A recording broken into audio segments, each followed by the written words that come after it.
ఆ బావి అతి పురాతనమైనది. దక్షిణ భారతదేశంలోనే అరుదైన నిర్మాణమని చరిత్రకారులు చెబుతున్నారు. ఈ బావిలో భారీ స్థాయిలో గుప్తనిధులు ఉన్నాయని చరిత్రకారుల భావన. ఆ గుప్తనిధుల్ని పొందడానికి ప్రజలు పోటీ పడి మరీ తవ్వకాలు చేస్తుంటారు. బంగారు బావిగా పేరుపడ్డ ఈ బావి చీకటి గదుల్లో జరిపిన తవ్వకాలు, వాటి గుర్తుల్ని టీవీ9 బృందం మీకు చూపించే ప్రయత్నం చేస్తోంది.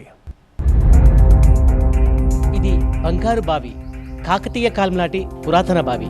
దేశంలో ఇలాంటి బావి అరుదుగా ఉంటాయి. ఈ బావిలో బంగారం ఉందంటూ కూడా నిరంతరం తవ్వకాలు చేపడుతున్నాయి. ఈ బావిలో ఎంత బంగారం ఉంది, ఒక్కసారి బావి చరిత్ర గురించి పూర్తిగా తెలుసుకునే ప్రయత్నం చేద్దాం. ఎలగందుల గతకాలపు చరిత్రకు సజీవ సాక్ష్యం.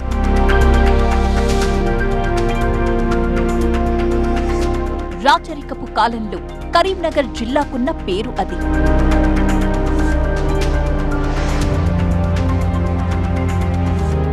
కాకతీయులు, కుతుబ్ షాహీల శిల్పకళా వైభవానికి ఇక్కడి కట్టడాలే ప్రతీక.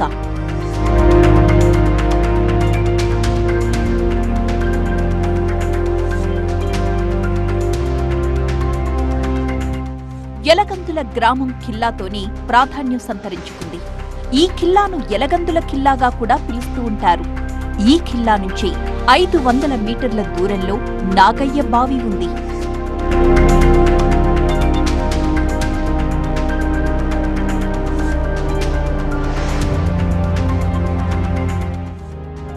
నాగ దేవాలయం సమీపంలో ఈ బావి ఉండడం మూలాన దీనికి నాగయ్య బావిగా పేరొచ్చిందని స్థానికులు అంటుంటారు.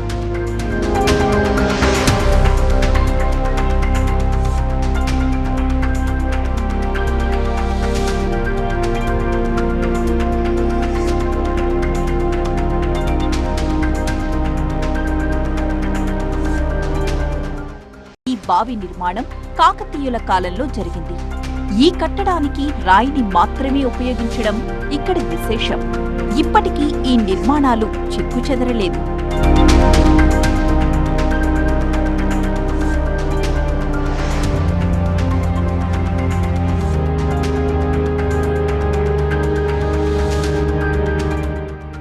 ఈ బావిలోనే రాజులు, రాణులు స్నానం చేసేవారు. ఈ బావి పక్కన 2 పురాతన గదులు ఉన్నాయి. ఈ బావి మొత్తం 3 అంతస్తులుగా నిర్మితమై ఉంది. చరిత్రకారుల ప్రకారం ఈ బావి లోతు 30 గజాల వరకు ఉంటుంది. ప్రస్తుతం బావిలో నీళ్లు 2వ అంతస్తు వరకు ఉన్నాయి.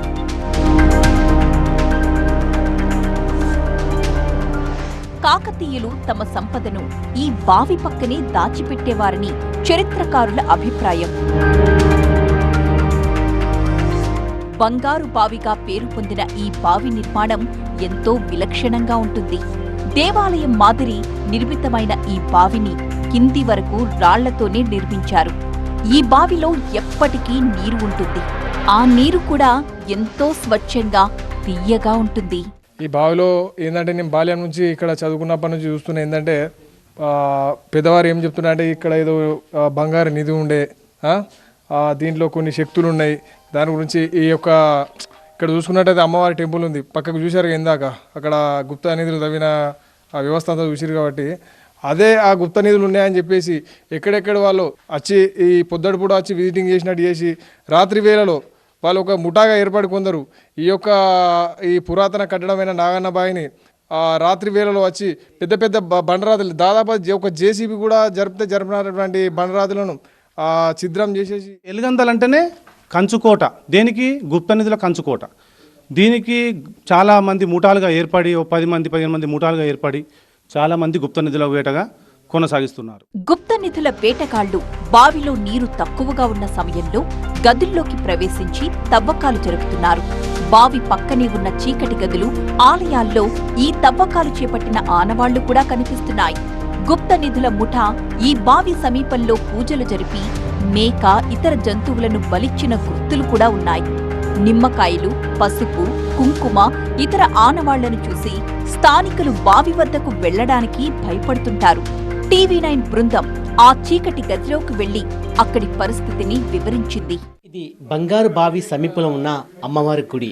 ఈ అమ్మవారి గుడిలో గుప్తనిధి కోసం తవ్వకాలు ఎలా చేపట్టారో ఒక్కసారి నేను చూపించే ప్రయత్నం చేస్తాను. ఒక రకంగా చెప్పాలంటే ఈ గదిలోకి వెళ్ళాలంటేనే భయంగా ఉంటుంది. కానీ మనం TV9 బృందం మాత్రం అతి కష్టం మీద ఈ గదిలోకి చేరుకుంది. ఒక్కసారి విజువల్స్ చూపిస్తాను. ఇక్కడ అంటే దాదాపున అన్ని రకాల పెద్ద పెద్ద రాళ్ళు ఉండేది. ఇక్కడ ఇవన్నీ కూడా గతంలో రాళ్ళు ఉండేది. రాళ్ళని ఈ విధంగా తొలగించి ఎక్కడికక్కడ తవ్వకాలు చేపట్టారు. ఎందుకంటే ఈ గదిలోకి రావడమే చాలా కష్టం. మనం చూడవచ్చు ఈ రకమైన రాళ్ళు మొత్తం కూడా తొలగించడం అయితే జరిగింది. ఖచ్చితంగా ఇక్కడ బంగారం ఉందనే ప్రచారం సాగింది. దీని కారణంగా గుప్తనిధుల కోసం యథేచ్ఛగా తవ్వకాలు చేపట్టారు. చాలా వరకు స్థానికులు కూడా ఇలాంటి గదికి రావడం కూడా చాలా కష్టం. కానీ అర్ధరాత్రి పూట గుప్తనిధుల మూట ఇక్కడికి వచ్చి ఎక్కడికక్కడే తవ్వకాలు చేపట్టారు. నిరంతరం కూడా ఈ గుప్తనిధి కోసం తవ్వకాలు చేపడుతున్నారు. స్థానికులు ఈ బావి సమీపంలో ఉంటే భయపడే పరిస్థితి కనబడుతుంది. మొత్తానికి ఈ బావి సమీపంలో ఎటు చూసినా కూడా గుప్తనిధుల కోసం యథేచ్ఛగా తవ్వకాలు కొనసాగుతున్నాయి. ఎన్నో పురాతన బావులు పురావస్తు శాఖ వారు వెలుగులోకి తెచ్చినప్పటికీ ఈ బంగారు బావి లాంటి బావులు కనబడడం మాత్రం చాలా అరుదనే చెప్పాలి. బావి పక్కన బట్టలు మార్చుకునే గదులు, విశ్రాంతి తీసుకునే గదులు కూడా ఉన్నాయి. ఈ గదుల్లోనే బంగారం ఉందనే ప్రచారం జరుగుతోంది. గుప్త నిధుల వేటగాళ్లు ఈ గదుల సమీపంలో తవ్వకాలు చేపట్టారు. ఎక్కువగా అమావాస్య రోజున ఈ బావి సమీపంలో తవ్వకాలు జరుపుతూ ఉంటారు.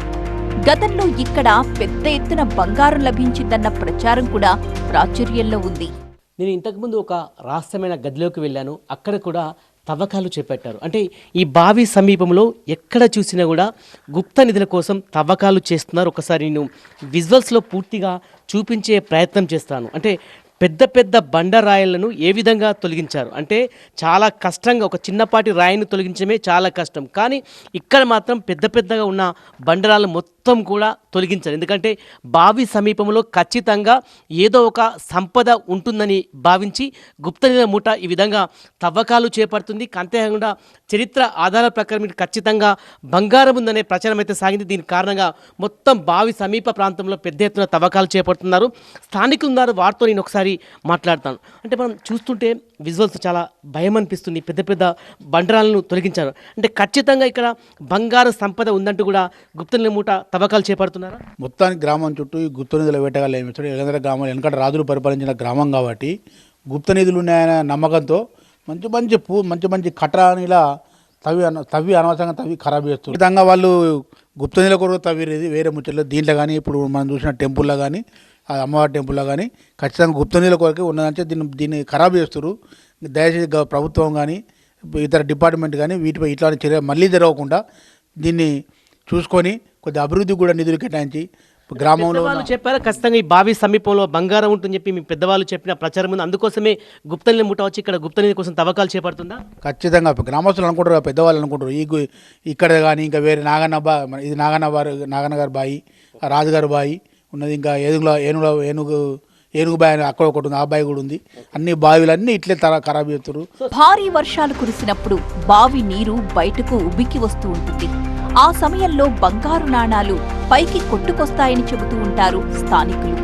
మరోవైపు ఈ బావిని చూడ్డానికి పర్యాటకులు కూడా భారీగానే వస్తున్నారు. బావి పరిసర ప్రాంతాల్లో సరైన రక్షణ చర్యలు చేపట్టి ఈ ప్రదేశాన్ని టూరిజం స్పాట్ గా తీర్చిదిద్దాలని కోరుతున్నారు స్థానికులు. ఇదో అద్భుతమైన కట్టడం. ఈ కట్టడాన్ని చూడడానికి 2 కళ్ళు కూడా సరిపోవు. దీన్ని బంగారు బావిగా పిలుస్తారు. కాకతీయ కాలంలో ఈ బావిని నిర్మించినట్టు చరిత్ర ఆనవాల ద్వారా తెలుస్తుంది. అంటే ఈ బావి 3 అంతస్తులుగా ఉంటుంది. నేను ప్రస్తుతం 2వ అంతస్తులో ఉన్నాను. ఇక్కడ వరకు నీరు ఉంది. సుమారుగా 30 గజాల వరకు లోతు ఉంటుంది. అయితే ఎక్కడైతే కాకతీయులు పాలన కొనసాగించారో అక్కడ ఖచ్చితంగా సంపద ఉంటుందని కూడా చరిత్ర ఆధారం ద్వారా తెలుస్తుంది. దీంతో ఈ బావి సమీప ప్రాంతంలో పెద్ద ఎత్తున బంగారము దాచినట్టు కూడా ఆనవాళ్లు కనబడుతున్నాయి. దీంతో గుప్తనిధుల మూట టార్గెట్ చేస్తూ ఈ బావి పరిసర ప్రాంతంలో యథేచ్ఛగా తవ్వకాలు చేపడుతున్నారు. ఇంతకుముందు కూడా నేను చూపెట్టాను, 2 ప్రాంతాలు కూడా ఒక చీకటి గదిలో తవ్వకాలు చేపట్టారు, బావి పరిసర ప్రాంతంలో తవ్వకాలు చేపట్టారు. అంటే దీనికి ఎంతో చరిత్ర కలిగినప్పటికీ పూర్తిగా ఇక్కడ గుప్త నిధుల ముఠ టార్గెట్ చేస్తూ నిధుల కోసం తవ్వకాలు చేపడుతుంది. ఈ బావిని కాపాడాలంటూ కూడా స్థానికులు ప్రభుత్వానికి విన్నవించినప్పటికీ ప్రభుత్వం నుంచి ఎలాంటి స్పందన రాలేదు. ఎంతో పురాతనమైన బావి ఇప్పుడు కాలగర్భంలో కలిసిపోతుంది. ఇప్పటికైనా ప్రభుత్వం స్పందించాలి, ఈ బావిని పరిరక్షించాలని కూడా ఎలగంద్ల గ్రామస్తులు కోరుతున్నారు. కెమెరా పర్సన్ సలీంతో సంపత్, TV9 ఎలగంద్ల.